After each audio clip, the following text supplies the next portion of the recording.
drunk. I am drunk. I'm also a customer. I deserve respect. And that's when the first one looks at me and goes,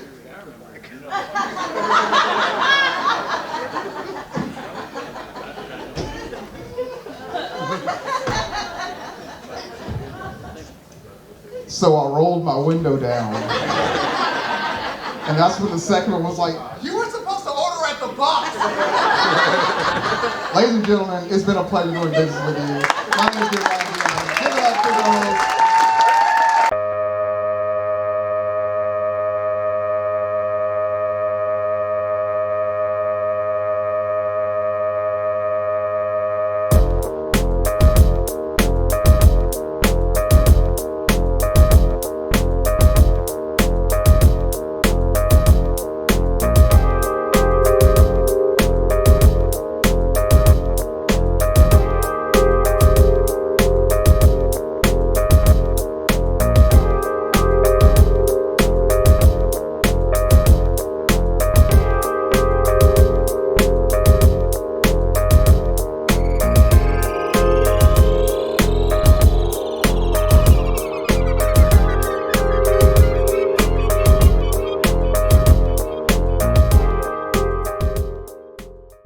Hello, everybody, and welcome to Midtown Malfunction.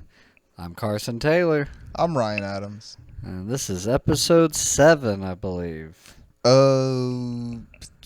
Yeah, Yeah. absolutely.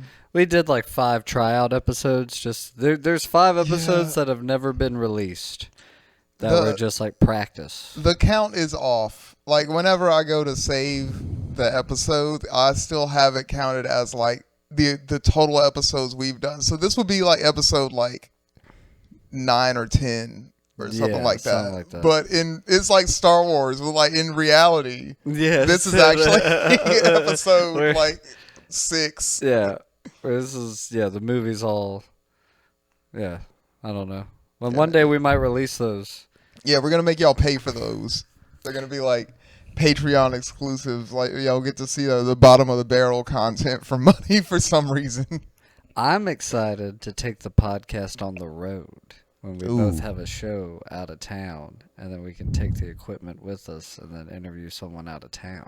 Don't we have a show out of town? In Wiggins. Yeah, Wiggins, Mississippi. And you know what? Honestly, if you want, that's July 11th. We can take the equipment with us and we can do a podcast at the bar. I'm sure they'll be cool with that. We can just sit in a table in the back with Deacle and Brackett. And I can bring the stand. Dude, we might have a little episode brewing already. Look at that. We might have a live episode from Post on the Pine, Wiggins, Mississippi. Well, it won't be live, but and more content kind of like that.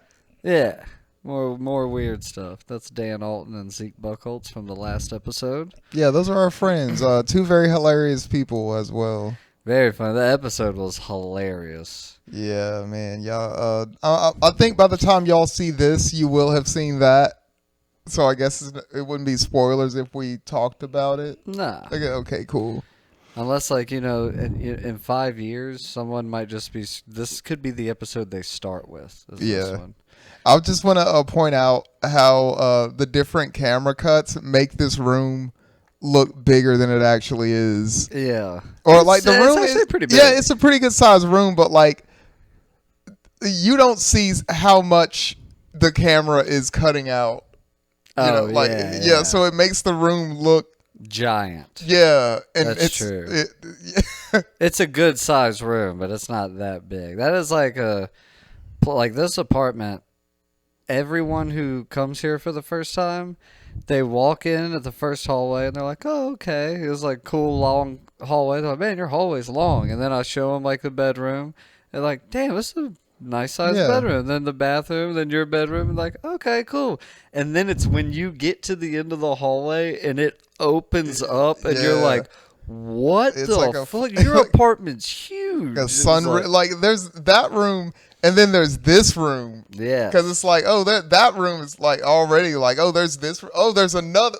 No, this is actually the living room. Yeah. Which is because we do it backwards. Our front door. To us, the front door is the actual back door. And that's the front door. That's like, how everybody uses this apartment complex. All of our back doors are our front doors, and the fronts are always locked. Yeah, man. But yeah, dude, no, this apartment's awesome. And like, I forget how tall these ceilings are until I go to someone else's place who has normal height ceilings, and I'm like, oh yeah, our ceilings are tall. Is it like walking into like a Hobbit house? Yeah. Like Gandalf, he's like, oh, Mr. Frodo. It's like when you're in our hallway, dude, I feel like a child, like in like a school or something. Like they're so tall. Nah, this is one of those conversations that's like,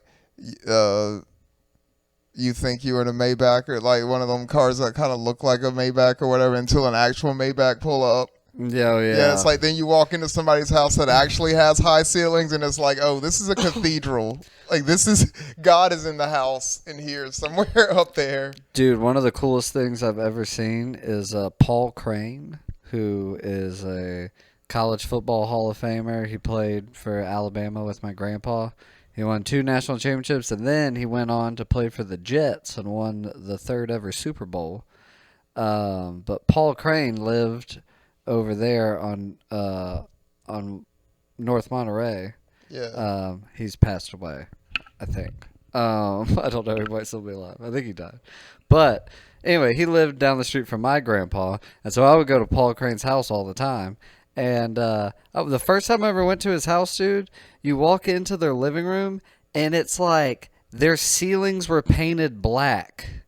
But like this smoky black, and there was like this gold trim, and it made it feel like space, like it went on forever. Like it made their ceilings seem so tall. I wasn't feeling it until you said the gold trim, dude. And I was like, now we're doing something, dude. The black ceilings are dope. Have I ever seen a black ceiling? It was the first time I ever seen one, dude. It felt like I was in the house. Like, at the end of 2001 A Space Odyssey when he's an old man and he's in that weird apartment. His little dorm. It felt like you were in that place, dude. Black ceilings are crazy. Shit. Yeah, dude. Dude, it's been a really chaotic week for me. I don't know about you. It's been last week was chaotic because I literally had comedy shows Thursday, Friday, Saturday, Sunday, and then this week's been a little bit more chill. I got a lot more rest this week, but oh man, I don't even mean like being busy and doing comedy and stuff. I mean just like shit happening. I mean one thing that happened. I guess we can start getting into it or whatever. I don't know if you guys recall, loyal watchers of the show. I mentioned a time where I was performing and a guy took the liberty of coming up on stage and to talk about a thing I had said. This happened again last night, and I don't know. It might be becoming a thing. It might be a thing that just happens all the time now, and I'm struggling with how to feel about that. Because right now I'm at this weird, like, I kind of like it stage right now. That could, like, it's I don't know, it could lead me down the path of darkness. But I do think that I'll say this. Both times it happened, someone came out of the woodwork to say, you're doing good. And I see you doing good. And you should keep doing that. Yeah. And I hold on to that.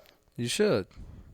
But I don't know, there is a little bit of like, ooh, I enjoy how this feels, and yeah, I could see that dragging me into a bad direction. Chaotic comedy's fun. Yeah, man. Like the best comedy is when there's kind of TV static in the air. Yeah, half the room's enjoying it, and half the room's like, "What is this?" There's some uncertainty. Yeah, dude. I don't know. I felt it that night, but I don't know. To anyone that runs an open mic, I'm not going to show up and ruin your mic. I'm not going to do that. That's not what I mean. here. I tell you one thing that we gotta stop doing. All people that are hosting mics, if there's a confrontation or any kind of weird issue between a comedian and an audience member or something, we gotta stop letting the audience member have the microphone. Oh yeah. That needs to end. Like, we need to have some law and order with these mics where it's like, no, bro, you go sit back down. We're running a thing. Like, you're on the list later. Like, you know what I mean? Like, you already performed. You don't get up and walk up in the middle of someone's act and try to grab the mic. Like, that's crazy. We gotta no more allowing people to do that. Because that was what, his second time ever. Yeah, going I up think it or was the whatever. second time doing stand-up. I'm gonna give him the benefit of the doubt and say maybe he just doesn't know how all of this works. Maybe he thought it was more of an open forum than it actually is. Maybe, but I was still pissed. Like, it still unfolded the way it did, but in that specific regard, I'll say maybe he doesn't know how this works. The shit he was saying was wild. Was crazy.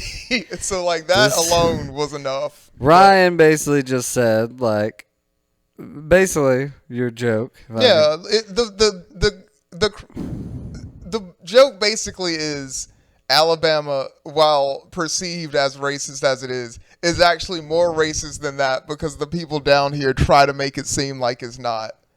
And someone in the audience, like, I heard them from this, they were like, "That's not true," and their husband or whatever person they were with decided to come on stage while I was doing my closing bit. Well, first off, I don't think you heard this. No. So I was performing. This all started because you told him you could say the N-word now. Oh, I do that all the time. That's what happened. To point that, like, people might say I antagonized him by doing that. This is a thing that I do in my set constantly. And then, like, almost every single time, and this never happens. So there's that. Well, then he said, and I don't, because we were all laughing at that, but I clearly heard him say, "Be careful, buddy. I am from a different time." That's what he said.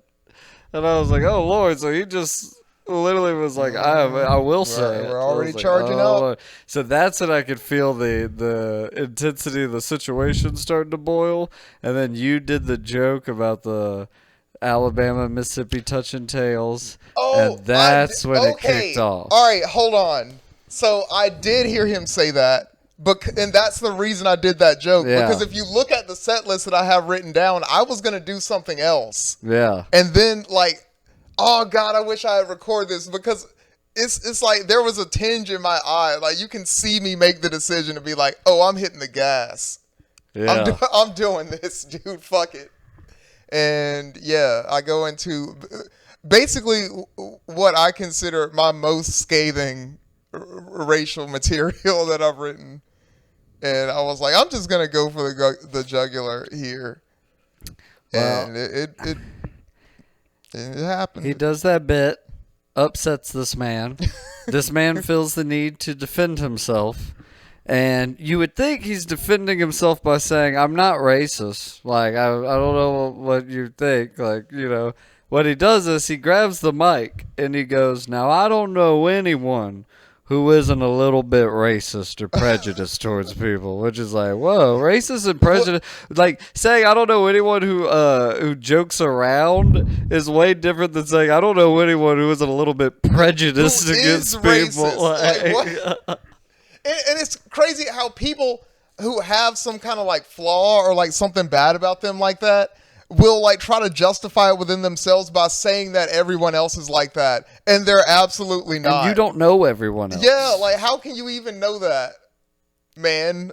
Charles, I'm sure that was Charles. Yeah, we'll just say that's his name. But I don't even want to say the place we're at. We'll just say that's his name, and we'll leave the place nameless. Yeah. But then what happened was he says that, and he looks at the host, Nick, and he goes, "Buddy, like you're telling me you're not just a little bit racist and prejudiced. Nick And then, is white, by the way, and then for those that don't know. Nick goes, I mean, my dad was, but I try not to be. That dude was like, ah, fuck. Crowd is losing it, by the way. Like, we're laughing our asses off at this whole exchange. Hilarious, right? So then he goes and sits back down. Well, Ryan sneaks off outside. He's like, I'm not staying in here for this bullshit. I had to hit my vape because, like usually I do after I get off stage because, like, my heart is racing or whatever. It's like I need to chill out. But this time I was like, it's double that. I literally can't be in here because I feel like like we were sitting like right by each other, like when we were both sitting down. So I was like, I'm not in a mood right now where I'm gonna be letting anything slide. So, like, if he tries to say anything to me and it goes sideways, this whole thing might go left or far right, I guess. Yeah. But, yeah. No, dude. So then what happens is Ryan's outside hitting his vape, so then I go outside. And then next thing you know, Matt Johnson and Joe Alfonso go outside, and we're all sitting there, we're all smoking and talking. And then that guy's wife comes outside, and she goes to get in her car, and then the man comes outside, and the first thing he does is he looks at Ryan and he goes, hold on, honey, I'm here to pick a fight with this man. And we were all like instantly on edge. Like we all looked up at the situation and were ready to be like, I knew he was joking, but I was like, I don't like how you're joking. Like, you're already taking it there in conversation. This could turn into not a joke. Yeah. In the next few seconds, like, based on what is said. So then, wait, you want to finish what y'all's conversation? You can tell your conversation. He was basically just trying to smooth things over. Like, first of all, it was a joke, and we all chuckled or whatever. And he was like, hey, man, I'm just trying to... And he reiterated his point that, like, no human being can ever not be racist. It was basically his whole thing. So it's like, I'm still pure of heart for the hate that I feel in my heart because it exists in everyone's heart. And we were just kind of like, I don't know about that, Chief. But as they were leaving, I noticed that because we're standing right in front of a very nice vehicle. I had been this. Before that part, my favorite part was him explaining that he's explaining that he is prejudiced and everyone has a little. And then he goes, see, some people have this much prejudice in them, but some people have this much prejudice in them, but everybody has at least a little prejudice in them, buddy. It's like a spectrum. And then he's like, for 20 years, I worked with a black man, and he was the best man that I ever knew. And my whole point was, shouldn't that squash the little... If you only have this much prejudice, shouldn't that kind of squash that? Like, if that man was the best man you ever knew, why are we even having this conversation right now? That's crazy. Why didn't you chuckle at my joke and move the fuck on? You know, like, what is this now? If that, then what is this? And then he was talking about how he was sorry for, like, you know, bum rushing the stage and shit. And he says, you know, sometimes I just make really bad decisions when I'm drunk. Is that what he's? No, he just said, sorry, man. I've been having a few drinks, you know, man, whatever. Yeah. And you go, yeah, I don't drink anymore, but when I did, I used to make really bad decisions when I drank. I was like, damn. And then this whole time we had been standing in front of a admittedly very nice car. It was shiny and clean. It was very nice. It was pretty sick. But I noticed, like, when they go to leave, they start to get into that car, and I was like, oh, this is your car. It's a very nice car. He's like, yeah, man, thank you. And I was like, oh, I almost stole it. And I thought that was a nice bow. He started laughing and like elbowed Ryan. He's like, okay, you got jokes. I get it. You got jokes. That was weird. Yeah, man. Like, this is how we do it. Yeah. Dude, we planted a seed in his mind. Hopefully, I think. My favorite part of the whole interaction was all of us watching, and then him explaining to you. He was like, "Now listen, man. Some people got a little prejudice. Other people got a lot of prejudice." And then Joe Alfonso just dies laughing, and he was like, "Hey, man, it's not funny. And he goes, yeah, but I'm laughing. Yes. Yeah, man. It was crazy. Oh man, that was a fun night. That shit was crazy. If see, I don't want to wish that on myself. No. I was gonna say if every open mic could be like that. No, I don't want to. It's so stressful. I don't need to go into battle every day. It's nice to have a couple rest days. Yeah. Whew. But like I said, there's like anytime something like that happens and I feel like, oh, did you have to do that? Did you go too far or whatever? Someone will come out of the woodwork and be like, I see what you're doing and you did the right thing and you should keep doing that. And it emboldens me. It gives me resolve. Scrimp. Yeah, I'm not gonna lie. I missed 10 years ago when you would just the only thing you could really get in trouble for was for getting they wrong. Oh yeah. Yeah, man, we've come a long way. Good days since then. 2016, they say that was the last good year. Oh man, I don't believe that either. I think there's still good years to come, but I think it's well, I don't think they mean the last good year ever. Oh, okay. The last good year since. I feel like a specific generation made that up, though. They're the ones who are like heavily pumping that out on social media. It's like the people that were in their early 20s in 2016 are like, that was the best year. It's like, yeah, well, so, yes, 2012 ruled for me. You know That's the argument I was making in the last episode about the cartoons and shit. Yeah. Like everybody we're going to clean this table one day. Every time I see a clip of this table in like this. I'm like, just... God, I was trying to call you to get down to Hoffman's to see if you wanted to snag anything. Because, I mean, they had tables, they had dressers, they had all this stuff for like $5. Fuck. And it was all old, like 60s and 70s, like retro furniture and stuff. It was cool. Like, that's how, like, that thing's so dope. Oh, yeah, we got a new, you actually brought in... I knew it was a big deal when you walked in and just go, Ryan Adams. Yeah. And I was like, oh shit. Something is either terrible or awesome. And it turned out to be awesome. Oh yeah, dude. I got 2 paintings for $20 total, and like one of the paintings was like, so Hoffman's Furniture, if anybody's watching that's not from the Mobile area, is a furniture store that's been around for like 100 years. Literally. Locally owned by the family. Like Hoffman's is a thing, and it's very sad that they're going out of business, and I'm sorry, Hoffman's, that is happening. Those commercials are classic, dude. Classic. The chief, dude. And I'm glad I could help out by going in there and buying something. However, it sucks to be like, it's so sad this place is closing. 90% off? Yeah. And like, this painting was marked, it was like $150. So like, I got it for like $15.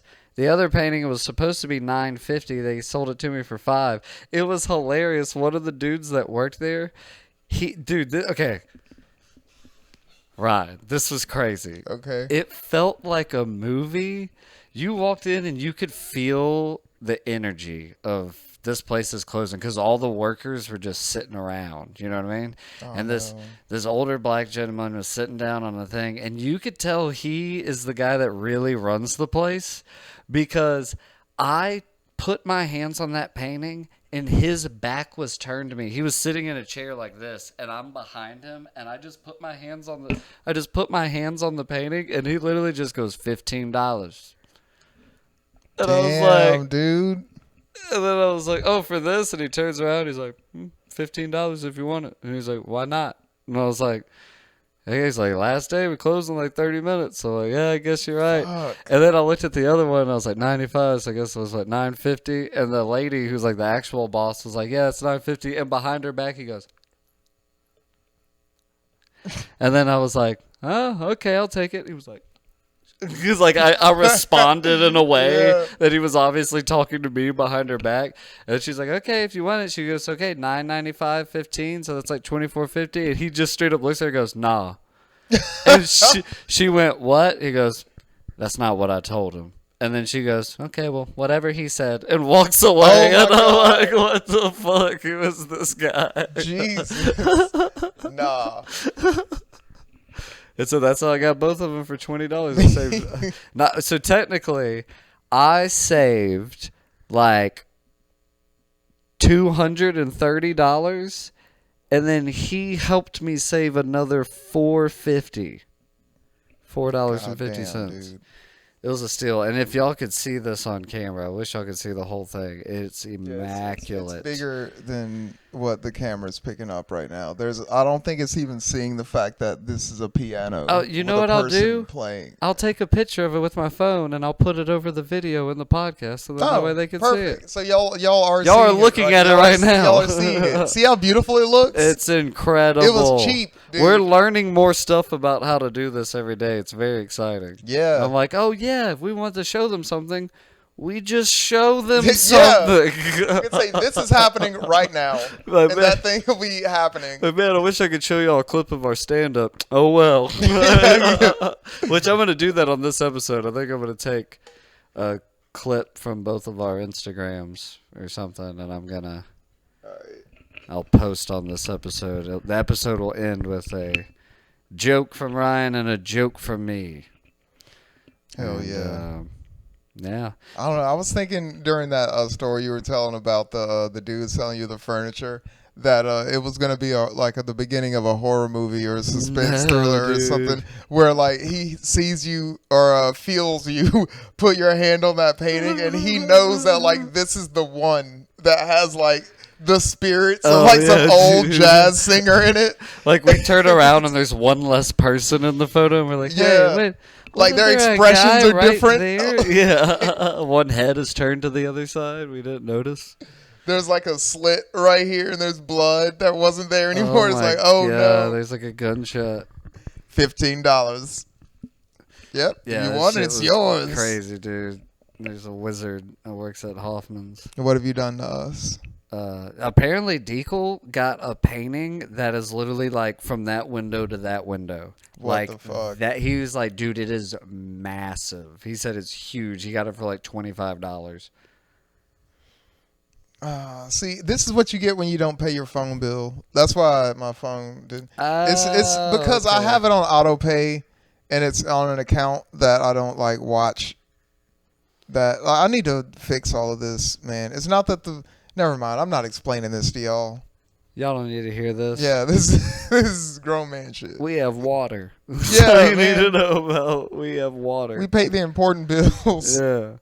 I was explaining that to someone in my life yesterday. I was on the phone, and I was they're like, I was just explaining my financial situation, and they're like, Jesus, are you okay? And I was like, yeah, I get to do comedy every day. I was like, I was like, dude, as long as I have this roof over my head and I have food to eat, like, I'm kind of chill, dude. Like, I just want to do stand up. Like, and as long as my kids get money, like, most of my money goes to my kids. Everything else goes to rent and bills. Whatever is left over that could be spent on even a pair of shoes, I put it in my gas for comedy. And I would like more money. Yeah, I mean, who wouldn't? But I'm happier now than I was 2 years ago. You know what I mean? I do think we were talking about this before that some people get so into the grind that they forget that you could die at any moment. Oh, yeah. And what I mean by that is, can you imagine living? Fucker. Chill out. He bit me. You can't bite people. That's illegal. But yeah, you can get so into the grind and so into like, I'm gonna work so hard now so that like when I'm old and gray and my knees don't work, now I'll be able to relax. What if you die well before then? Right. And you've lived nothing but a life of work and toil and abuse to your own body and psyche and shit. Wouldn't that be sad? Like, what if you never, I don't know, relaxed, did some shit just because you wanted to do it, wanted to see it, experience it, whatever. I mean, that I think that prioritizing that over money is the I think it's wise. I'll just go ahead and say it. I think it's unstupid. 100%. Like I lay in bed and I'm like, yeah, I could go back to being a broker, I could have an extra $30,000. I want to go see Jacksonville, North Carolina. Yep. And you know what? That's where I want to go. And you know what? Fuck it. We did that. I want to perform at Camp Lejeune. Yeah. That's what I want. I want to drink the water.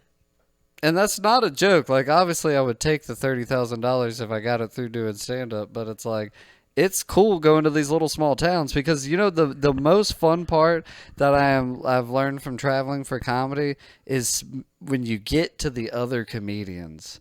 And there's this breath of like, people who understand me. And they're the same everywhere. It's just a bunch of fucking weirdos who just like to talk in jokes.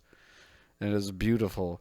Like when we met Eric Gilbert and Adam Kemp and hung out with them in Jacksonville, it's like I love both those guys now. I follow them on when they post jokes and stuff. And I look at them. I don't know if they'll ever see this or if they're watching this, but like if you are, just know that anytime you guys post your wins or post like new things that you're doing, we're in the background like over here, like hundreds of miles away celebrating. Yeah, like, dude. Like look, look what they got now, dude. Like, dude.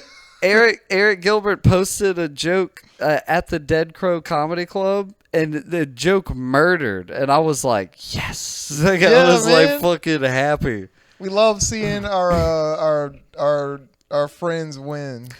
I watched one episode of their podcast the other day. Oh yeah, that's right. They got a podcast. You showed that. That was actually one of the things that made me think of that because you're like, dude, look, yeah, they got a podcast. The now. sign-ups. Yeah, man, the sign-ups. I listened to it. Their comedy scene's so weird because, like, I love going to the really small town comedy scenes because it really is a community of like 6 people that are like, we've got to do something, and they just, I mean, like Bob the Builder, bro. Yes, we can. They like it's all on their backs. Like, I don't even know if Andalusia, Alabama has a scene anymore, but like 2 years ago when me and Josephine were dating, she got booked to headline in Andalusia at this little dive bar, and I went with her and did like a guest spot, and there's like that town had like 4 comedians, and they have that one open mic that they do there where occasionally I guess they book someone from out of town, and 2 of those guys were doing a podcast. And that's the comedy scene. And that's the comedy scene. Yep. I was like, this is, dude, like y'all are like pioneers, dude. This is awesome. Hey, man. I love it. They say in the Bible where one or more is gathered, there's the presence of the Lord. Or something like that. I paraphrased it, but it's something like that. But yeah, like while I'm not like a Bible thumper or anything, I think that sentiment remains at what any sort of like gathering or anything like that. Like, dude, if it's 2 of y'all, it's a party. Like, fuck it. Yeah. Even with audiences, I feel like that. With small audiences, like if we're starting the show and it's like 5 people, I'm like, hey man, we're gonna do a show with 5 people. Fuck it. Like, it's going to be the best 5 people show ever. Dude, some of the best advice that I ever got was that, and it was, God damn it, dude. You wouldn't even know his name, I don't think. This guy used to run Tallahassee comedy at Birds. He was like the guy, like, it was like him and Scott Peavy back in the day were like running the shit. If it wasn't Scott Peavy. Nah, dude, what was this dude's name? I'm drawing a huge blank. He had wild curly hair. He skateboarded. Really cool dude. Can't think of his name. I apologize that I can't think of your name off the top of my head. I'm a dick. But he gave me 2 great pieces of advice one time. It was one of my first times going to Tallahassee, and he had opened for Mark Maron, and he had been doing comedy like 7 years, and I'm like 2 years in, you know. Damn. So I'm like eating anybody who's been doing it longer than me. To me, I looked at him like Gandalf, you know. So I. 2 things of advice that he gave me. One was when you're hosting a show, an open mic or anything, and you didn't sell a lot of tickets, so there's not a huge audience. There's only like 5 people there, like you're talking about. He's like, don't talk about how shitty of a night it is. You don't go in the mic and go, man, this sucks. Nobody came, but I guess thanks for y'all being here. But no, you make them feel like everyone else is missing out. Exactly. That's how you make them feel. You guys are in on something, right, that everybody else missed. Yes. Like we're gonna have an experience here that you're gonna be like, man, you should have been there. Like, it would have been cool if you would have been there, but I mean, whatever. Yeah. Be that guy now. Like, you're in on something exclusive. Like, say that. The other advice he gave me was, if you have a great set and a woman starts hitting on you, right? Yeah. You're hitting on her and things are going well. He goes, you take her straight back to your place from the show. You don't go to another bar. Because in the comedy location where you just murdered, you are the man in that room and you are at your most confident. When you go to a bar where you are not the performer anymore and you're just surrounded by random drunk people and the anxious real comedian you comes out and you That's don't look different. as cool, you're going to get left for the dude with the cowboy hat. Do you know what I mean? You got to take her straight from the comedy club back to the crib. That's a bold strategy. Because all she'll know is that was the man. Have you ever had anything like that happen before? I've never gotten laid because of comedy besides banging 2 other comedians.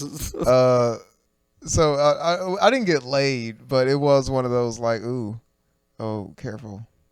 Back up. Damn, he's You're just a gonna lot keep doing today. it. Yeah, you want a lot of attention, don't you? Get out of here. No, because you've been biting me. I'm done with you. Get out of here. Anyway, I remember one time at the Mule, there were these 2 girls I was talking to. Well, actually, I was talking to one of them, and the other one showed up a little later. So it turned into I was talking to 2 girls, but it wasn't like we were hitting on each other or anything, but it was kind of like playful, like we don't know each other and we're being kind of familiar with each other. It was like that. Yeah. But then the thing about the Mule is that's where open mic comedy was happening. They did not know this, I think. I don't think they were aware that comedy was happening, but then it started. Another thing that they were not aware of is that I had signed up and I was about to go on stage. I knew this though, but I wasn't going to say it. Here's what happened. We're just talking, having fun or whatever, and then the host is like, "And your next comedian, Ryan Adams." Excuse me, I'll be back. Oh, Go no, on you stage, didn't. No, you didn't. Murdered. You did the thing that a superhero does when he's fighting the bad guy, and then he stops to turn to look at the love interest, and it's just like, I'll be right back in a second. And then he continues to beat the dude up with Yes. one arm. That is exactly what I like. By the way, great set. It was for the level that I was at the time. I had done pretty well, and I came back, and they were just like, "Oh my god!" So, and it was like, You were the man. yes, Now, if you would have gone to Brickyard after that, exactly. they'd have been like, why are you so quiet? I would have been like SpongeBob with the fake muscles. They put a drink on my hand and I can't fucking move it. You point at me and you're like, and I remember when I used to look like this guy. Dude, man. But that was a long time ago. Yeah. You gotta pick your battles when you're one of us. You gotta play to your strengths. Dude, one of my favorite stories ever is Jade Green. Jade Green did 2 things with him. Jade Green, very funny human being, used to do stand-up comedy. Mobile comedy legend. I mean, hilarious, dude. Just one of the funniest people I've ever met. Just talking to him, he'll make you laugh. And he's not even trying to be No, funny. That's like, that's what's so beautiful about, like, I think, what do they say? Like, a comedian tries to say things funny and like a funny person just says funny things. You know what I mean? Like, Yeah. I don't remember. There's a certain line. Jade just talks and you just laugh. Dude. He's hilarious. It's not even that. It's further than that. Like, even the decisions he used to make. This is he's changed a lot since these days. But, like, I'm talking about a different person at this point.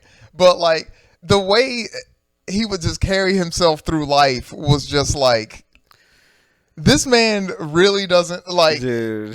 He just doesn't give a shit about nothing. He would show when we worked together at Ruth Chris, dude. This man would show up in the dirtiest apron, just not clean. And this is a 5-star, 4-star restaurant we're working at, and it like we both were atrocious at this point in our lives, dude. Like it was awful. And he would show up though some days. He would be so hungover or still drunk, and his apron would just be wrinkled and covered in stains, just dirty. And he had cut his own hair the night before, like in a blackout, gave himself a haircut, and it's wild, dude. And I remember one time he walked in and the GM and just looked at him and was like, "No, absolutely not." And he just went, "Okay." And he just turned around and left and went back home. Yeah, man. Dude, he was one of the funniest fucking people on the planet. And so the story that I was just thinking about, what were we just... Oh, man, a girl... Okay, 2 different stories. Jade was the quiet assassin when it came to ladies. Yes. He would not speak. He would not talk. He would look dark and ominous, and girls would love him, dude. Yeah. And so this one woman is sitting at the bar next to him, and I'm bartending, right? And Jade is trashed. And he is sitting there, obviously annoyed, does not want to speak to this woman, and this woman keeps talking to him. And then she tries to say something, and Jade turns to her and just goes, "I don't care." I turn my back, and I swear to God, 2 minutes later, I turn around, and they're making out. Yep. And I'm like, what the fuck? How did he do that? I've seen this. I've seen a very similar thing happen with the same person. So I believe this happened. Yeah. Well, then Jade, another time, this woman shows up to the bar meal, instantly is all over Jade, hitting on him. He's ignoring her. He does not care. Next thing you know, we're all gonna go to Brickyard. She decides she's coming with, and Jade doesn't want her to be there with us, right? So we're all walking down the street. It's like 4 of us. And she's walking, and next thing you know, like her shoe comes off or something, or she drops something, and she has to stop to bend down to get it. And she's like, "Guys, hold on." And Jade just doesn't. We all keep walking. Jade's leading the pack, and he just turns around like this halfway and just goes, "We're not stopping for you." And we never saw her again. We just left her. He just doesn't care, dude. Yeah, man. So that would be happening, and then he'd get on stage and be hilarious. Just like being, yeah, man. He was. We're talking about him like he's dead or something. He's like alive. He's not dead. he's fine. He looks like he's doing great. He's got a girlfriend, and he's got a baby. Mm-hmm. He's crushing it. Yeah, man. Yeah, dude, that dude was hilarious. I remember one time we got so drunk and we were driving down the road on Azalea, and it was like 4 a.m. and we are trash, dude. I don't even know why we're all the way out there. Like, it made no sense. And I'm crying about my relationship at the time, and I'm sitting there in the car sobbing, dude. I'm like, "I'm a bad boyfriend. I'm a terrible boyfriend." And Jade just skirt in the middle of Azalea and just stops the car and just turns and starts screaming at me, "Do something! Do something!" And I was like, "I don't know what to do." What are y'all in, like, Goodwill Hunting or some shit? It's like, what is this? This coming of age tale. It was wild. It was wild. Yeah, that's they definitely put that in the trailer. Oh yeah, dude. We looked like Ben and Casey Affleck in that movie back then. What do you want from your life? A harrowing tale. Azalea Road. And then it's like, there's that scene where it shows like an old man. He's like, if you cut one dead azalea, many bloom. It's like, it's all like, that's the heart of the story right there. Like, and Academy Award winning Laura Linney. Yeah. It's like somebody's mom in the role of a lifetime. Yeah, dude. That's the movie. That's hilarious, dude. That's one of the trailers on the DVD before you watch The Matrix. Oh yeah, for sure. Yeah, man, coming to Blu-ray and DVD. Yeah, dude. Laura Linney. Laura Linney. She has one of those one of those Lifetime movie names. I'm trying to think. What's a weird, obscure acting name that I remember from the past? Ooh, Taylor Negron. who? Taylor Negron was a stand-up comedian, I think, that became an actor, and two weird roles that I know you know him from both these. You know the movie with Bruce Willis and Damon Wayans? Last Action Hero? Yes, he's the bad guy in that movie. I haven't seen that movie since I was a child. Dude, he's the bad guy in that movie. There's a hilarious scene. You want to talk about awful acting. There's a hilarious scene where they call his cell phone and he answers it and he goes, "Hello, motherfuckers." It's hilarious. It's like that movie Hackers. Oh, Oh, yeah. yeah. It's full of that. And he's also the guy that delivers the pizza to Spicoli in Fast Times at Richmond High. He walks into the school and he's like, it's like almost in the trailer of that movie, I think. Where he's just like, anybody who ordered the large pies? Right here, bud. A coming of age tale. Right here, bud. Almost got an X rating. Fast Times at Richmond. It did? Almost, dude, because Jennifer Jason Leigh, who's in that movie, I think she was actually 14 or 15 and has a full sex scene that her parents signed off on. I mean, yeah, dude, it's like, it's not like a long, in-depth sex scene. It's very like showing like a high schooler lose their virginity type thing. Yeah. But she was like a fucking freshman in high school, actually playing a freshman in high school. Her parents signed off on that. She's also she's Duberville or whatever, the bad chick in Hateful Eight. That's her. I've never seen Hateful Eight. Oh my god, incredible! Yeah. Jennifer Jason Leigh, she's a badass. But I don't know. We don't have to keep talking about this movie. My favorite line in that movie, though, I thought about it today. This line always pops in my head from Fast Times at Richmond High, and it's when Spicoli walks into class late and he's high as shit, and Mr. Hand, the teacher's just like fed up with him, and he's like, "You're late." Yeah, this is Sean Penn. Yeah, it's Sean Penn Spicoli. And Mr. Hand is fed up with him, and he's like, "You're late," and he gives him this whole thing or whatever, and then Spicoli just ignores him, and he looks in the back of the class and he goes, "Hey, I know that guy." That's the funniest fucking thing I've ever seen. I long for that. I call it the duck back. It's like, all right, dude. Anyway, dude, I'm gonna go have my own experience over here. So funny. Just because you're having a crisis doesn't mean I'm having a crisis. Anyway. Right. But yeah, man, we got some new paintings. Did some open mics. Had some new race stories to go down. Yeah, man. Just your average day in Mobile, Alabama. Hey, man, we're going to.